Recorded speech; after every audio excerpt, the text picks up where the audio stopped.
Come ormai sappiamo, la birra, pur essendo una bevanda alcolica, fa bene a un sacco di cose.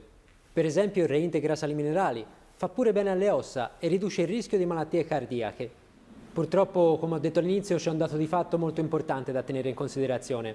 È alcolica e l'alcol con la salute umana non va affatto d'accordo. Perciò, anche se questo contribuisce a incrementare le proprietà organolettiche, i profumi e la conservazione della birra, è sempre bene assumerlo con moderatezza e responsabilità.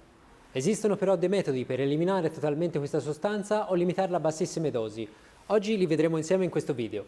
Ma come sempre, prima di cominciare vi invito a lasciare un like ed iscrivervi al canale. A differenza dell'alcol, non è nocivo e contribuisce a migliorare questo canale e creare nuovi contenuti. Adesso, sigla!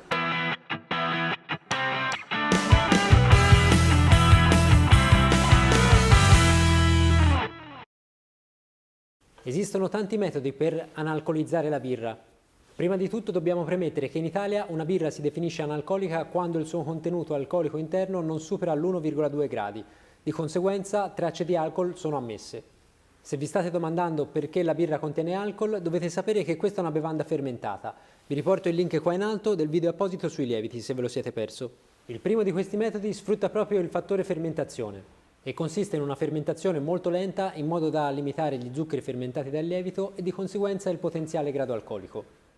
Questo avviene impiegando dei lieviti appositi a bassa attenuazione, ovvero con poca capacità fermentativa. Lo svantaggio di impiegare questa tipologia di lievito è che influenzerà il sapore finale della birra.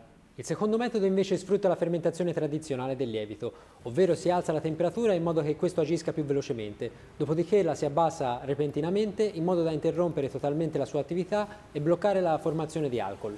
Tuttavia questa tecnica presenta molti svantaggi legati all'interruzione dell'attività fermentativa del lievito. Il primo di questi è che gran parte degli zuccheri rimangono impressi all'interno della composizione della birra. Il secondo è che riduce la frizzantezza generata, essendo la CO2 insieme all'alcol prodotta all'interno del processo.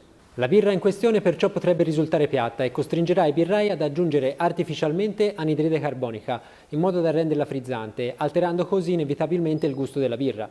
I metodi che vi sto per illustrare adesso si basano tutti con rimuovere l'alcol generato dalla fermentazione dalla birra finita. Il primo di questi è l'osmosi o microselezione. Questa tecnica consiste nel pressurizzare la birra per farla passare attraverso una membrana organica. Questa trattiene le molecole di alcol ma lascia passare tutto il resto. Si tratta di una tecnica molto costosa ma è la più efficace per conservare il gusto della birra. Il secondo di questi è l'evaporazione e consiste nel riscaldare la birra a 80 gradi per 30 o 60 minuti in modo da rimuovere le molecole di etanolo. Ovviamente è un metodo molto controproducente a livello qualitativo, perché riscaldando la birra a temperature così alte rimuoveremo anche molte sostanze, tra cui i nostri cari lieviti. Infine troviamo la distillazione sottovuoto, un processo molto simile al precedente. Questa consiste nel portare la birra a temperature vicine a 35 gradi centigradi per diverse ore, in modo da abbassare la gradazione alcolica fino a 0,5 gradi.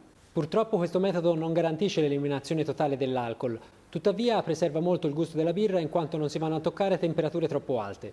E voi cosa ne pensate di questo trend che sta prendendo sempre più campo? Vi piacciono le birre analcoliche o preferite quelle tradizionali? Non dimenticate di farmelo sapere qui sotto nei commenti.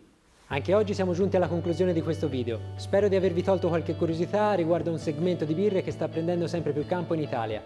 Io vi aspetto come sempre qui al birrificio La Foresta al prossimo video!